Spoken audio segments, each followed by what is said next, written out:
We'll take a look at the rest of the Saints' schedule. They're on the road for the next 3 games, starting with the Cowboys on Thursday Night Football on Fox. Then they'll visit the Bucs and Panthers before closing out the year at home against the Steelers and Panthers. So, Shannon, will anyone beat the Saints this season? Looking at that schedule, I'm going to say yes. And it's probably going to Dallas win? That someone will beat them. Oh. But I'm probably going to surprise people who I'm going to say that will beat them. Okay. I believe they lose to the Carolina Panthers on a Monday night. Monday night. This is a division rival, right? The division rival. These teams know each other, and it normally comes down to a 1-possession game, and I believe that's the game they're going to lose. Skip, you know, in football, anybody can be beat on a given Sunday. I think that's what makes football so alluring, because my team really has a chance. It's not like basketball. You got to win 4 out of 7, or baseball, you got to win 4 out of 7. Just one time, a funny bounce here or there, an injury to your quarterback, and boom, I really, really have a great chance. And so I think that's what's going to surprise some people, the team that I think is going to beat them. But you better not turn the ball over, because the thing that I love most about the Saints is that when you turn the ball over, they punish you. Skip, they're not trying to get no 3. They're going for the jugular. And normally when you turn the ball over in your territory, Drew Brees is coming to hit you with the hammer right away. I believe in killing a gnat with a sledgehammer. It's not good enough to just flick him off. I'm trying to punish you and send a message to everybody else. That's the way the Saints play football. They're not just trying to beat the Atlanta Falcons. They're trying to send messages. Oh, you see this, Dallas? Oh, you see this, Tampa? Oh, you see this, Pittsburgh? Oh, we coming. They can run it with Kamara and Ingram. They can throw the ball. They have Drew Brees. Drew Brees only needed 22 attempts last night. 17 of 22. Got 4 touchdowns, and almost a quarter of his passes that he completed were for touchdowns. He's unbelievable. They're playing unbelievable. And the thing is what we thought was going to be a weakness, their defense is starting to play better. And it looks like the road to the NFC, to the championship in Atlanta, Super Bowl, is going to go through New Orleans. Skip, somebody's going to, if it does, somebody's going to catch hell beating them in that building. Because when that crowd gets going, they get going, and they're going to be tough to beat. Now, I know you're going to, you know what? Have I spoken yet? No, but you're going to speak. You're making those Because I know you. They just have so many different ways to beat you. Kamara can run it. He can catch it. Ingram can run it and catch it. They ran the ball, averaged about 5 yards a carry last night, 31 rush attempts. When you think of a team that runs the ball 30-plus times, you're thinking of a team that has a young quarterback or a game manager. And how many times did they throw it last night? 22. 31 to 22. Yeah. These are not your crazy Uncle Saints, right? Right. This is new day, new way. And like I said, normally, and when you think of teams that have the run disparity like that, I mean, run it more than they throw it, they got a young quarterback. Or they have a quarterback that's considered the game manager, and we don't want you to monk it up. That's Drew Brees. And you know, Jamie said that he's in the forefront leading for the MVP. 29-2. That pretty good, Skip? Because I know you was ranting and raving about somebody that had 28-2. But he missed 4 games. Oh, Drew Brees got 29-2. He ain't missed no game. But I ain't talking about Drew Brees. Who are you talking about? Tom Brady. What are you talking about? You remember when Tom Brady threw ancient history? I don't know what you're talking about. You got to update your resume. You know what, Skip Bayless? I remember you said that. Well, I'm just saying that this year's Brady, who beat Patrick Mahomes and Aaron Rodgers within a month. Update. All I know, what happened in the last game? His last game, what happened? What have I been trying to tell you all week long? What did I tell you? Drew Brees is running away with the MVP. Yes, he is. He's walking briskly right now. I told you you were premature. You jumped on the wrong bandwagon again, and it broke a front wheel last Monday night. Yeah. Just broke it right off. We got 5 games to go. Okay, but again, the lead is close to insurmountable. Oh, no, it's not. Because the narrative is Drew Brees finally wins his first MVP as he nears age 40. That's the MVP narrative of this year. Tom Brady was winning it last year at 40, right? So that's the new thing, 40-year-olds winning MVP? Well, it's a good narrative because he's never won one. You got to give him one. Ain't no lifetime achievement award, Skip. 29-2, and his QBR is ahead of Brady's all-time QBR record of 07, so he's still ahead at 89 to 88.5. That's just sensational. He's now 76 completion percentage, which is going to shatter his record set last year of 72%, right? He's okay, what's not to like about this? And then as Jamie said, we've been talking about this from last game, but this time he throws 4 touchdowns to 4 undrafted free agents I'd never heard of until 2 weeks ago. Stop. How do you do that? Easy. Huh? Because here's the thing. Let me explain something to people.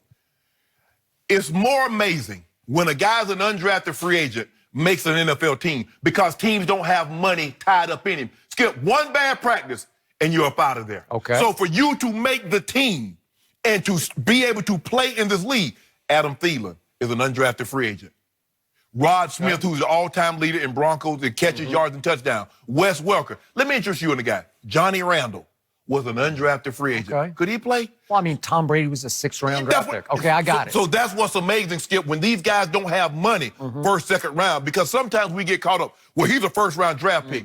They bust out of the league also. Second-round draft pick. Okay, was Julio undrafted free agent? No. Was Amari Cooper an undrafted free agent? No. These are high picks. And guess what? They were going to get, no matter how bad they played their rookie season, no matter how bad a practice they have, guess what? They were going to be on the roster at the end of the year. No doubt. Undrafted free agent. He has a, think about what you have to do to get your position coach or the head coach attention to say, you know what? We need to get that guy more reps. We need to take a closer look at this kid because this kid might play. Like Terrell Davis was a 6th-round draft pick. He came in. He was the 6th running back on the depth chart. So for him to, he had to do something. Okay, I got it. But the point is, you were pushing Patrick Mahomes as your MVP. What do you call him, Patrick Mahomes? Mahomes. Okay. No, his numbers were pushing, Skip. I can't do nothing about that. You were pushing wrongly for him to be MVP. He's throwing it to Tyreek Hill. Is there a Tyreek on the New Orleans roster? There is not. There's a Michael Thomas who ran 4.6 at the combine. 4.6? Yeah, Chris Carter ran 4.6. Okay, well, I'm just saying, but is there a Travis Kelce on this roster? I like Ben Watson, but is he Travis? No. Is there a Sammy Watkins on this roster? Well, there is not. Well, we don't know when Sammy's going to come back. You know, Sammy played one game. Okay, so what about, I'm just saying, what about Kamara and Ingram? Speed. Can I introduce you as Kamara and Ingram? Okay, but again, that's different. You don't have a wideout who can threaten the defense deep. Unless some of these kids can. Maybe they can run. What about like Tommy Lee Lewis looks like he can fly to me, but I knew nothing about him from Northern Illinois. But he looks like he can run. What about all these? What am I going to do about all these guys, Skip? Michael Thomas, all these catches that he keep getting. I don't know. Does the quarterback throw him open? I think so. I mean, you got to get open. Yeah. Skip, do you understand that in order for you to make an NFL roster, and granted, there's only 1,500 people of 7 billion, only 1,500 do that. So and for you to be, you get invited, Skip. So basically, all these guys that you mentioned that caught touchdowns, they were camp bodies. Okay. Because we can't go to camp with 53 guys. Okay. We got to take excess of what, 80, 90 now. Different stories going on here, but of these 4, some of them have been on the practice squad. Some of them haven't even been on the roster at all until just the last couple of weeks. And then on a big Sunday night stage, a Thursday night stage, you're catching touchdown passes from a cinch Hall of Famer. But I hope Austin Carr was going to catch that ball. It wasn't like, has anybody been more open the whole NFL season than Austin Carr was on that touchdown? No. There's nobody within 15 yards of him. I don't know. You could have caught that one. I could have caught a lot of these balls. No. Yeah, I could have caught a lot of them. There you go. Okay, but the point is, I used to think my Dallas Cowboys had the best offensive line in football. Now it resides in New Orleans because they can bulldoze run block and they can really protect Drew Brees. 10 sacks. On the season. He just stands back there. No, it's great. It's a joy to watch how hard they protect for him. And then they had 150 yards rushing. Yeah. Okay? So he only threw for what? 172. Okay. So it was one of those nights. Yeah. But all he needed to do is throw 4 passes because 4 of them went for touchdowns. Right. And the defense, I keep waiting for it to implode because it imploded on opening day. The shock to me is the team that both of us did pick to win the NFC before the year started. We both picked the Saints. We did. On opening day in this building, Fitzmagic beat them 48-40.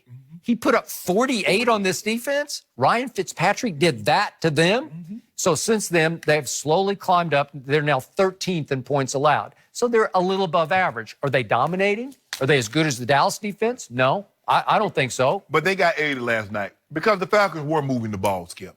But the Falcons moved it like crazy. I mean, because Julio fumbles the ball right before the half. It looks like they're going to get, at worst case, get 3. And then really going in for a touchdown. He fumbles the ball. So the Falcons got real careless, real loose, and it was bad luck because Matt Ryan had Julio. Julio's coming open, and he's about to hit him, and the defensive guy jumps up, gets the hand, the ball caroms, and they get a pick. Yep. But don't, Skip, do you know Julio Jones has over 1,300 yards?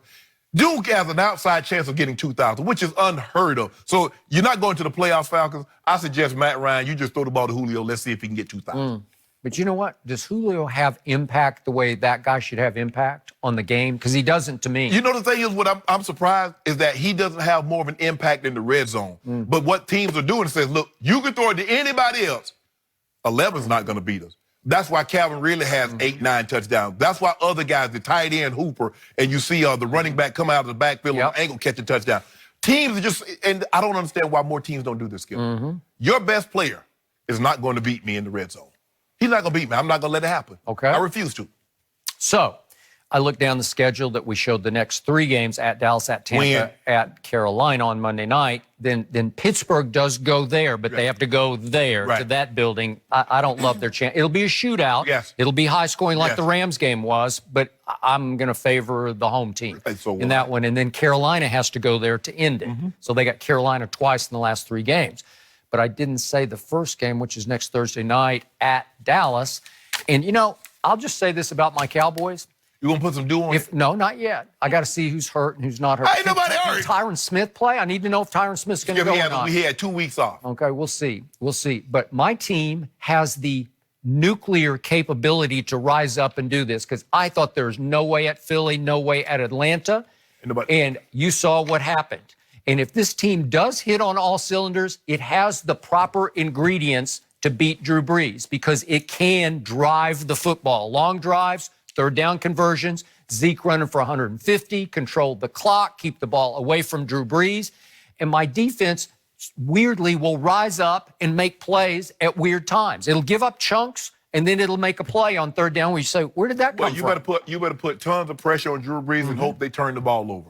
Well, my team can rush the passer. It didn't rush Colt McCoy the way it should have. I know. Yesterday you couldn't tell, but they have firepower coming off the edges. Well, I tell you what. I tell you who has maximum firepower. Philly has been a disappointment, and they're okay offensively. Atlanta can score with anybody. They have firepower. But nobody outside. There are only a handful of teams that possess the firepower, true firepower, that the Saints, as far as running and throwing the football, of the New Orleans Saints. So we're going to see but you see how you was talking, how you came out here today? You got your all black on? I bet you don't have on all black. I bet you will have on all black on next Friday. Funeral black? Yeah. Okay. That death march. So what would you give me? Would you give me 14? No. Why not? You going to get exactly what you going to get, what you score. Well, give me 14. Dude, what do you think? I don't even know what the spread is. I don't think it's been posted yet. No point. They'll be like 10 or 12 points. No. Will. Hold on. Huh? You out here begging for points already. The game ain't even close to being played. Well, you think it's a rout. It gonna be that. You just made a case that this is one of the all-time great teams. Y'all losing by 10. Huh? 10. 14. 10. I'll take 14 right now for a case. One case at 14. Be it T-I-N or once, T-N. going twice. 10. Going no times. Nope. Okay. Like you said, I want to let it get closer to the game because I want to see who's playing, who's not playing, the injury report. Yeah. I'll let you know on Wednesday. Okay. Wednesday we'll know more. My team's a weird football team, man. When you least expect it. But that's what I like about I like the Saints. I already know what I'm going to get. You do. I'm going to get 30 agree. plus. Yep, you're going to get it. Your team is a weird football team. It's weird. It baffles me. It bothers me. Let me see, Drew. He probably have half of that number in touchdowns. Yeah, Drew. What?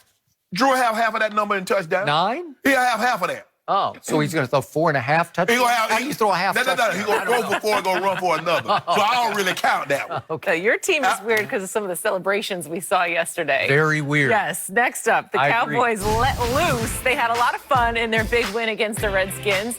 2 Thanksgivings ago, Ezekiel Elliott, remember this? He jumped into the Salvation Army kettle. Well, yesterday, number 21 put a new spin on that by putting $21 in the kettle. Later